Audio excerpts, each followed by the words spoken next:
ನೀರಿನ ಅಭಾವ ಇರುವ ಈ ಸಮಯದಲ್ಲಿ ನೀರನ್ನ ಎಷ್ಟು ಸಂರಕ್ಷಣೆ ಮಾಡಿದ್ರೂ ಅದು ನಮ್ಮ ಮುಂದಿನ ಪೀಳಿಗೆಗೆ ಒಳ್ಳೆಯದು. ಇದೇ ಕಾರಣಕ್ಕಾಗಿ ವಿಶ್ವದೆಲ್ಲೆಡೆ ಕುಡಿಯುವ ನೀರಿನ ಮಿತ ಬಳಕೆಯ ಬಗ್ಗೆ ಹಾಗೂ ನೀರನ್ನ ಪೋಲು ಮಾಡದಂತೆ ಜಾಗೃತಿ ಆಂದೋಲನಗಳು ನಡೀತಾ ಇದೆ. ಆದರೆ ಇಲ್ಲೊಂದು ಕಡೆ ಶುಭ್ರವಾಗಿ ಹರಿತಾ ಇರುವ ನೀರಿಗೆ ಕೊಳಚೆ ನೀರನ್ನ ಬಿಟ್ಟು ವಿಷಕಾರಿಯನ್ನಾಗಿ ಮಾಡುತ್ತಿರುವ ವ್ಯವಸ್ಥೆ ನಡೀತಾ ಇದೆ.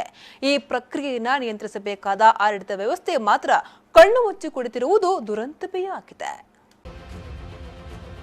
ಇದು ದಕ್ಷಿಣ ಕನ್ನಡ ಜಿಲ್ಲೆಯ ಪ್ರಮುಖ ಜೀವನದಿ ನೇತ್ರಾವತಿ. ಪಶ್ಚಿಮ ಘಟ್ಟಗಳಲ್ಲಿ ಹುಟ್ಟಿ ಶುಭ್ರವಾಗಿ ಹರಿಯುವ ಈ ನದಿ ಪುತ್ತೂರು ತಾಲೂಕಿನ ಉಪ್ಪಿನಂಗಡಿ ಸಮೀಪಿಸಿದಾಗ ತನ್ನ ಪರಿಶುದ್ಧತೆಯನ್ನ ಕಳೆದುಕೊಳ್ಳುತ್ತಿದೆ.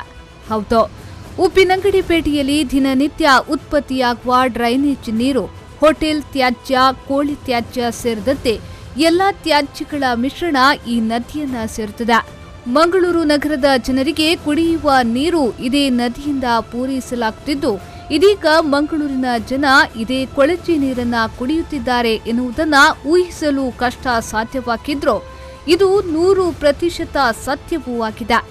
ಅಲ್ಲದೆ ಇದೇ ಉಪ್ಪಿನಂಗಡಿಯಲ್ಲಿ ದಕ್ಷಿಣ ಕಾಶಿ ಎಂದೇ ಪ್ರಸಿದ್ಧವಾದ ಕುಮಾರಧಾರ ಹಾಗೂ ನೇತ್ರಾವತಿ ನದಿ ಸಂಗಮ ಕ್ಷೇತ್ರವಾದ ಸಹಸ್ರಲಿಂಗೇಶ್ವರ ದೇವಸ್ಥಾನವೂ ಇದ್ದು, ಇಲ್ಲಿಗೆ ಬರುವ ಭಕ್ತರು ಪುಣ್ಯ ಸ್ನಾನವನ್ನ ಇದೇ ನೀರಿನಲ್ಲಿ ಮಾಡಬೇಕಾದ ಅನಿವಾರ್ಯತೆಯೂ ಇದೀಗ ನಿರ್ಮಾಣಗೊಂಡಿದೆ.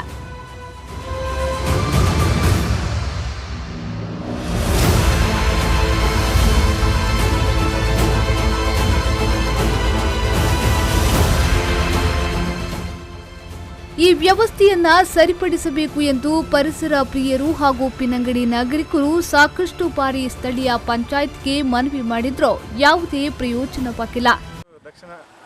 ದಕ್ಷಿಣ ಕಾಶಿ ಕ್ಷೇತ್ರ ಅಂದರೆ ತುಂಬ ಪವಿತ್ರವಾದ ಅಂದರೆ ಸಂಗಮ ಆಗುವುದೆಲ್ಲ ಜಾಗ ಇದು. ಆದ ಕಾರಣ ಇವಾಗ ಏನಂತ ಹೇಳಿದ್ರೆ ಮಾಲಿನ್ಯ ಆಗ್ತುಂಟು. ಅದರಲ್ಲಿ ಎಕ್ಸ್ಪೆಷಲ್ ಮಾಲಿನ್ಯ ಅಂತ ಹೇಳಿದ್ರೆ ಈಗ ಡ್ರೈನೇಜ್ ಇದು ನೀರು, ಟಾಯ್ಲೆಟ್ ಇದು ನೀರು ಅದೆಲ್ಲ ಇವಾಗ ತಗೊಂಡು ಬಂದು ಎಲ್ಲ ನದಿಗೆ ಬಿಡ್ತಾ ಇದ್ದಾರೆ. ಎಲ್ಲ ಎಷ್ಟು ದಾಟಿ ಅಂತ ಹೇಳಿದ್ರೆ ಇದರಿಂದ ಕೆಳಗಿನ್ನು ಇದು ಸ್ನಾನ ಎಲ್ಲ ಮಾಡ್ತಾರೆ. ಆಮೇಲೆ ದೇವಸ್ಥಾನಕ್ಕೂ ಅದರಿಂದ ನೀರೆಲ್ಲ ಸಪ್ಲೈ ಆಗ್ತದೆ. ಆದರೂ ಕೂಡ ಜನರು ಇದರ ಬಗ್ಗೆ ತಿಳುವಳಿಕೆ ಇದ್ದು ತಪ್ಪು ಮಾಡ್ತಾ ಇದ್ದಾರೆ. ಆದ್ದರಿಂದ ಆದಷ್ಟು ಬೇಗ ಇದಕ್ಕೊಂದು ಪರಿಹಾರ, ಇದಕ್ಕೆ ಸಂಬಂಧಪಟ್ಟ ಇಲಾಖೆಯವರು ಪರಿಹಾರ ಕೊಡಬೇಕಂತ ಕೇಳ್ತಾ ಇದ್ದಾರೆ. ಪಂಚಾಯತ್ ಯಾವುದೇ ಕ್ರಮ ಕೈಗೊಳ್ಳುತ್ತಿಲ್ಲವೆಂದಾದರೆ ಕೊಳಚೆ ಬಿಡುವವರಿಗೆ ಪಂಚಾಯತ್ ಸಾಥು ನೀಡುತ್ತಿದೆಯೇ ಎನ್ನುವ ಅನುಮಾನಗಳು ಇದೀಗ ಕಾಡಲಾರಂಭಿಸಿದೆ. ಉಪ್ಪಿನಂಗಡಿ ಪರಿಸರದಲ್ಲಿ ಇತ್ತೀಚಿನ ದಿನಗಳಲ್ಲಿ ವಸತಿ ಹಾಗೂ ವಾಣಿಜ್ಯ ಕಟ್ಟಡಗಳ ಸಂಖ್ಯೆ ಗಣನೀಯ ಪ್ರಮಾಣದಲ್ಲಿ ಹೆಚ್ಚಾಗುತ್ತಿದೆ. ಆದರೆ ಈ ಎಲ್ಲ ಕಟ್ಟಡಗಳ ತ್ಯಾಜ್ಯಗಳಿಗೆ ನಿರ್ವಹಣೆಯ ವ್ಯವಸ್ಥೆಯನ್ನ ಸ್ಥಳೀಯ ಗ್ರಾಮ ಪಂಚಾಯತ್ ಕಲ್ಪಿಸಿಲ್ಲ.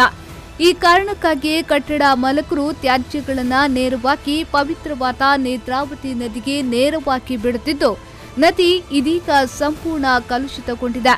ಬತ್ತಿ ಹೋಗುತ್ತಿರುವ ನೇತ್ರಾವತಿ ನದಿಯಲ್ಲಿ ಇದೀಗ ಒಂದು ಬದಿಯಲ್ಲಿ ಕೊಳಚೆಯಿಂದಲೇ ತುಂಬಿದ ನೀರು ನದಿಯಂತೆ ಹರಿಯಲಾರಂಭಿಸಿರುವುದು ಇಲ್ಲಿನ ಗ್ರಾಮ ಪಂಚಾಯತ್ನ ದಿವ್ಯ ನಿರ್ಲಕ್ಷ್ಯದ ವಾಸ್ತವತೆಯನ್ನ ಇಲ್ಲಿ ತೋರಿಸುತ್ತಿದೆ. ಇಷ್ಟು ಬಿಲ್ಡಿಂಗ್ಗಳು ಆಗ್ತಾ ಉಂಟು. ಇಷ್ಟು ಬಿಲ್ಡಿಂಗ್ಗಳದ್ದು, ಇಷ್ಟು ಫ್ಲ್ಯಾಟ್ಗಳದ್ದು ತ್ಯಾಜ್ಯವು ಸೀದಾ ನೇತ್ರಾವತಿ ನದಿಯನ್ನು ಸೇರ್ತಾ ಉಂಟು. ಕೆಲವು ದಿನಗಳ ಮುಂಚೆ ಇದೇ ಸರ್ಕಾರ ಆಸ್ಪತ್ರೆ ಹತ್ತಿರ ಇದ್ದ ನಮ್ಮ ಶೌಚಾಲಯದ ನೀರು, ಮಲಿನ ನೀರು ನದಿಗೆ ಹೋಗ್ತಾ ಇತ್ತು. ಮಾಹಿತಿ ಹಕ್ಕಿನಲ್ಲಿ ಅರ್ಜಿ ಹಾಕಿ ಅದನ್ನು ಕಂಪ್ಲೀಟ್ ಡೆಮೊಲಿಷ್ ಮಾಡಿ ಹೊಸ ಗುಂಡಿ ತೋಡಿ ಅದನ್ನು ಇವಾಗ ಕರೆಕ್ಟ್ ಶಿಸ್ತುಬದ್ಧವಾಗಿ ಮಾಡಿದ್ದಾರೆ. ಆದ್ದರಿಂದ ಇದೊಂದು ನಿಲ್ಲಬೇಕು. ಇತ್ತೀಚಿನ ದಿನಗಳಲ್ಲಿ ನೇತ್ರಾವತಿ ನದಿಯಲ್ಲಿ ನೀರಿನ ಹರಿವು ಇಳಿಮುಖವಾಗುತ್ತಿದ್ದು, ಇರುವ ನೀರಿನಲ್ಲಿ ಮಂಗಳೂರು, ಪುತ್ತೂರು ಸೇರಿದಂತೆ ನಗರ ಪ್ರದೇಶಗಳ ಜನರ ಕುಡಿಯುವ ನೀರಿನ ಅಗತ್ಯತೆಯನ್ನ ಪೂರೈಸಲಾಗುತ್ತಿದೆ.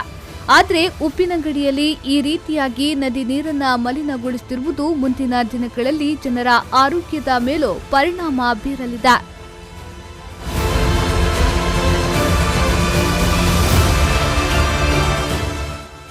ಪ್ರವೀಣ್ ಕುಮಾರ್, ವಿ4 ನ್ಯೂಸ್ 24/7 ಪುತ್ತೂರು.